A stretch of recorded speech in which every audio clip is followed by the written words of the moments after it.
चलिए जी, अब करते हैं हम अपना question number 14, probably the most interesting question in the entire exercise. However, देखिए गिवन क्या क्या है। गिवन है कि in triangle ABC and triangle PQR AD और पीएम मीडियंस हैं। मीडियन की हम वर्किंग सारी समझ के आए थे। जो क्वेश्चन 12th है उसमें भी मैंने मीडियंस की प्रॉपर्टीज बताई थी आपको, ठीक है, प्रीवियस वीडियो में। और ये गिवन है हमारे पास कि A B upon P Q is equal to A C upon P R. तो मैंने उस क्वेश्चन में भी ये मेंशन किया था और मैं इस क्वेश्चन में भी ये मेंशन कर रहा हूं कि उसमें था A B upon P Q is equal to B C upon Q R, और हमें सिर्फ ये वाला एंगल इक्वल करना था। इसमें दिक्कत क्या है कि A B upon P Q is equal to A C upon P R है, ठीक है। और मुझे ये पता ही नहीं चल रहा कि मुझे अब इक्वल क्या करना है, उन्होंने सिंपली ये दे दिया है। तो इस तरह के क्वेश्चन को ध्यान से समझिएगा। अब इस तरह के क्वेश्चन को सॉल्व करने के लिए हमें क्या करना पड़ता है, कंस्ट्रक्शन करेंगे, ठीक है। अब वो कंस्ट्रक्शन क्या करेंगे क्या नहीं करेंगे वो देखते हैं। कंस्ट्रक्शन, ठीक है। कंस्ट्रक्शन क्या है कि प्रोड्यूस एडी टू ई। देखिए इसको मैं कुछ इस तरह यहां तक प्रोड्यूस कर लेता हूं। प्रोड्यूस, यहां कंस्ट्रक्शन लिख रहा हूं मैं, या ठीक है यहां लिख लेंगे प्रोड्यूस एडी टू ई। तो एडी को ई तक मैंने प्रोड्यूस कर दिया, बहुत अच्छी बात है। उसके बाद मैं लिखूंगा such that AD is equal to DE. कहने का मतलब क्या है, कहने का मतलब ये है कि जितनी लाइन ये है उतनी ही ये होनी चाहिए। ये मेरी कंस्ट्रक्शन है, ठीक है। AD is equal to DE. उसके बाद क्या करना है, ऑल्सो प्रोड्यूस पीएम, दूसरी ट्राइंगल को, to N such that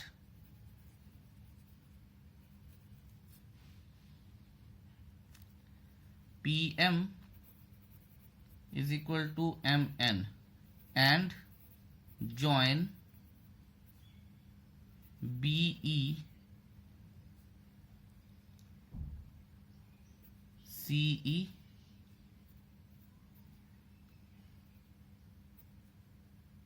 QN and RN। ये आपको ज्वाइन करवाने हैं। तो देखते हैं क्या क्या करना है हमें।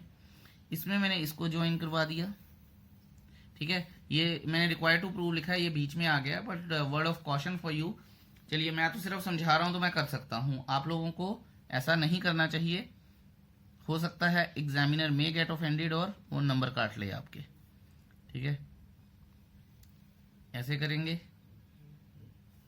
इसको ऐसे करेंगे, इसको ऐसे करेंगे, और ये दोबारा से बता देता हूं मैं। कंस्ट्रक्शन मैंने की है कि इसको इसके इक्वल किया है, देखने में लगे ना लगे कंस्ट्रक्शन है तो ये है, और इसको इसके इक्वल किया है, फिर इसको यहां से मिला दिया, इसको यहां से मिला दिया।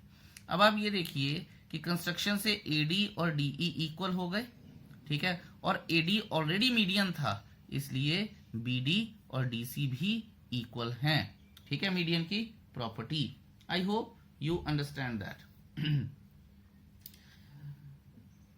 क्योंकि मुझे पता है, चलिए ये चीज मैं आपको बाद में बताता हूं। अब हम प्रूव करना शुरू करते हैं। देखिए ये क्वेश्चन नॉर्मली बच्चों को मुश्किल लगता है, इसलिए मैं बड़े इत्मीनान से, बड़े आराम से ये क्वेश्चन करवाऊंगा, ठीक है। यहां मैं लिखूंगा since AD is equal to DE by construction है, and BD is equal to DC, ठीक है, because AD is the median। ये गिवन है।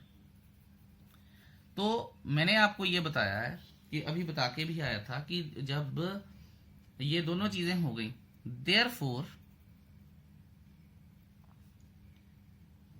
quadrilateral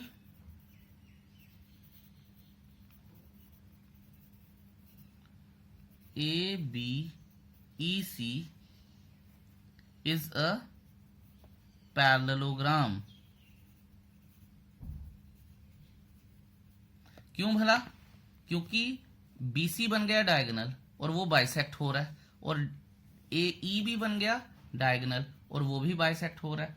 और पैरेललोग्राम की प्रॉपर्टी होती है कि डायगोनल्स बाइसेक्ट ईच अदर। ठीक है, तो अब आपको आई होप पता चला होगा कि हमने ये सारी कंस्ट्रक्शन की ही क्यों है। हमने ये कंस्ट्रक्शन की है ताकि हम इस सारे को पैरेललोग्राम बना दें। ठीक है, सिमिलरली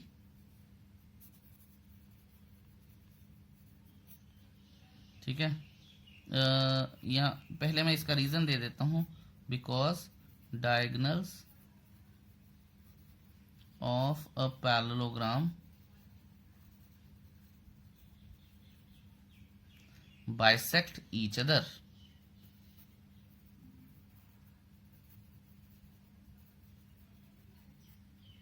ठीक है, ये हो गया आपका clear? I hope it has. यहां मैं लिख लूंगा सिमिलरली क्वाड्रिलेटरल PQNR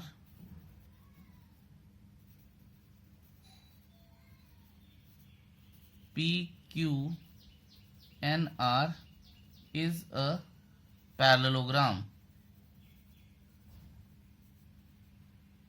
ठीक है, चलिए अब चलते हैं हम अपने नेक्स्ट पेज पर और देखते हैं कि और क्या हो सकता है इस क्वेश्चन में। लेकिन वहां जाने से पहले मैं आपको बता दूं कि पैरेललोग्राम की प्रॉपर्टीज, ऑपोजिट साइड्स इक्वल। ठीक है, तो BE AC के इक्वल हो जाएगा और AB CE के इक्वल हो जाएगा। सिमिलरली इसमें भी होगा, लेकिन एक पैरेललोग्राम में ये चीज आपको बतानी जरूरी थी। I hope you must have understood. अब चलते हैं नेक्स्ट पेज पे और देखते हैं कि हमारे अगले स्टेप्स क्या हैं। स्वागत है जी आपका अगले पेज पर। अब मैं यहां लिख रहा हूं BE is equal to AC and QN is equal to PR। मैं यहां लिख दूंगा opposite sides of a parallelogram।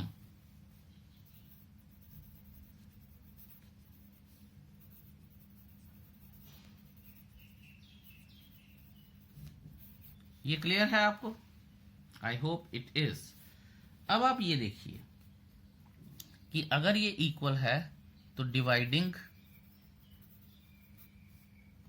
यहां आ जाएगा BE upon QN is equal to AC upon PR।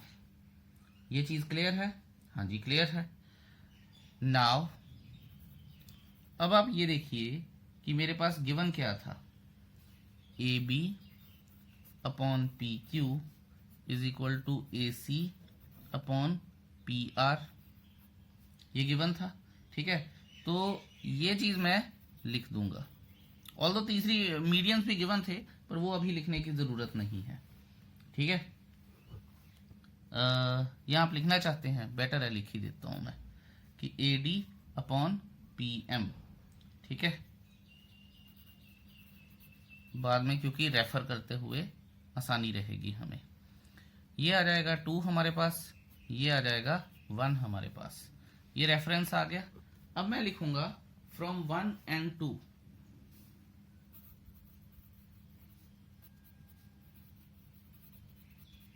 From 1 and 2 लिख दिया जी। अब क्या आएगा देखेंगे और बड़े ध्यान से देखेंगे।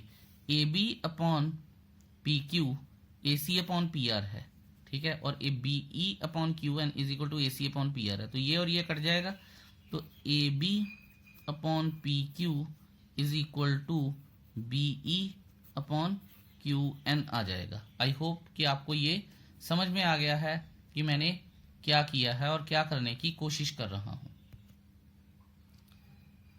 इसके साथ ही अब मैं ये लिख लूंगा AD अपॉन PM। ठीक है जी, बहुत ध्यान से देखिएगा, बड़े आराम आराम से मैं ये कर रहा हूं। अब आप अगर देखेंगे फिगर में, अभी हम चलते हैं, तो अब मैं लिखता हूं यहां पे दिस इंप्लाइज टू। ये स्टेप को थोड़ा सा ध्यान से देखिएगा। PQ BE upon QN is equal to twice of AD upon twice of P M. Figure में चलते हैं और देखते हैं कि क्यों ऐसा किया गया है। अब ये देखिए, ट्वाइस ऑफ एडी, मैंने आपको बताया था कि ट्वाइस ऑफ एडी करूंगा तो कंस्ट्रक्शन क्या है, AD is equal to DE, तो ट्वाइस ऑफ एडी करूंगा तो एई। इसका मतलब ये और ये एक ट्राइंगल नहीं बन जाएगा, और इसी तरह से ये दूसरे भाई साहब ये और ये एक ट्राइंगल बन जाएंगे। ठीक है, तो यहां से आपको ये चीज क्लियर होनी चाहिए और बिल्कुल दिमाग में क्लियर होना चाहिए कि मैं कर क्या रहा हूं। चलिए चलते हैं नेक्स्ट पेज पे और देखते हैं कि यहां से क्या आएगा। यहां पे मैंने लिख दिया है, तो मैं लिख दूंगा which implies to A B upon P Q is equal to B E upon Q N is equal to A E upon P N. ठीक है, यहां पे मैं, आप चाहें तो रीजन भी दे सकता हूं, because diagonals of a parallelogram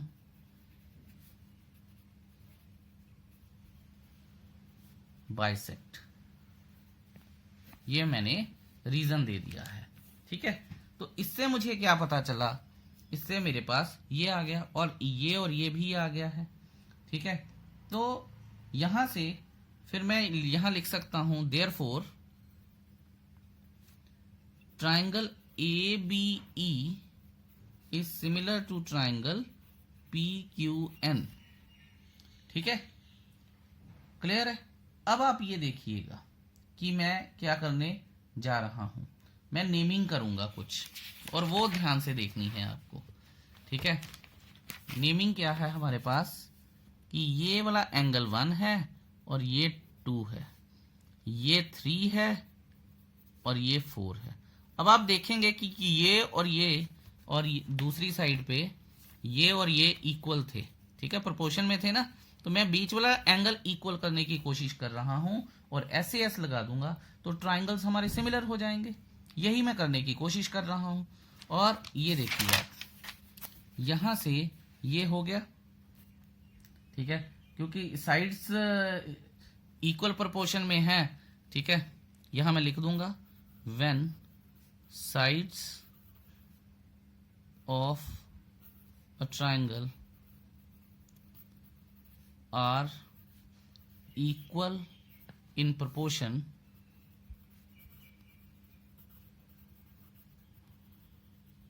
then triangles are similar। ठीक है जी, तो ये ट्राइंगल सिमिलर हो गए। तो यहां से अब मैं लिख दूंगा कि therefore angle 1 is equal to angle 2 corresponding angles of similar triangles।